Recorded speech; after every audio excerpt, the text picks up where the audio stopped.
Comment exploiter un spectre de RMN? C'est ce que je vous propose de découvrir au travers de cette activité, qui est liée donc au diaporama disponible dans l'espace groupe sur Liberscole. Si vous avez bien observé les diapos 3 ou 4, vous aurez compris que nous regroupons ce qu'on appelle les protons, les noyaux des atomes d'hydrogène qui sont présents en grand nombre dans les molécules organiques. Donc ces protons sont regroupés par groupe. On va mettre dans un même groupe les protons qui possèdent ce qu'on appelle le même environnement chimique. Alors qu'est-ce qu'un environnement chimique? Ça peut poser question. Eh bien, vous avez compris que environnement chimique. Vous avez compris qu'on allait s'intéresser à l'énergie qu'allait posséder chacun de ces protons.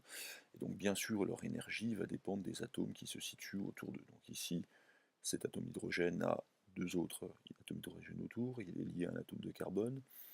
Cet atome d'hydrogène-là est lié à un atome de carbone qui est lié uniquement à un seul atome d'hydrogène. Ils n'auront pas le même niveau d'énergie, donc ils vont avoir un environnement chimique qui est différent. Et donc chaque groupe de protons équivalents va donner ce qu'on appelle un signal sur le spectre. Un signal qui aura le même déplacement chimique, donc la même abscisse.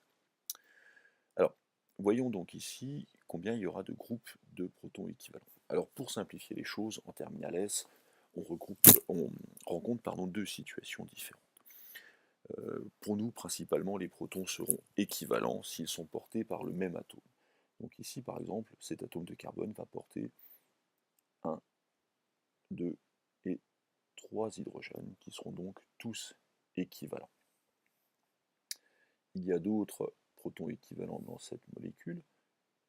Celui-là ainsi que celui-là sont portés par le même atome de carbone, celui-ci. Donc ces deux protons sont dits équivalents. Enfin, il y a un dernier atome de carbone qui lui est porté par cet oxygène, et donc lui il fait partie d'un groupe à lui tout seul, puisqu'il n'y en a aucun autre atome d'hydrogène qui finalement a le même environnement, qui serait donc lié à cet atome d'oxygène. Première possibilité. Deuxième possibilité, bien si je me reporte à la molécule qui est à côté, donc pardon, ici nous avons 1, 2, le groupe rouge, le groupe bleu et le groupe vert. Nous avons donc 3 groupes de protons équivalents, ce qui va nous donner donc 3 signaux sur le spectre de la molécule d'éthane. Si je me reporte donc à la molécule ici de méthoxyméthane, eh bien regardez, ici j'ai donc cet hydrogène qui est équivalent à celui-là, qui est équivalent à celui-là, puisqu'ils sont portés par le même carbone.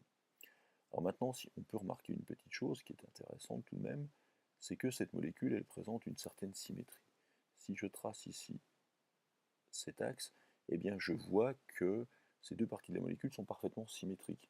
Et donc, à nouveau, on va pouvoir dire que les protons qui sont de part et d'autre de cet axe de symétrie vont être équivalents.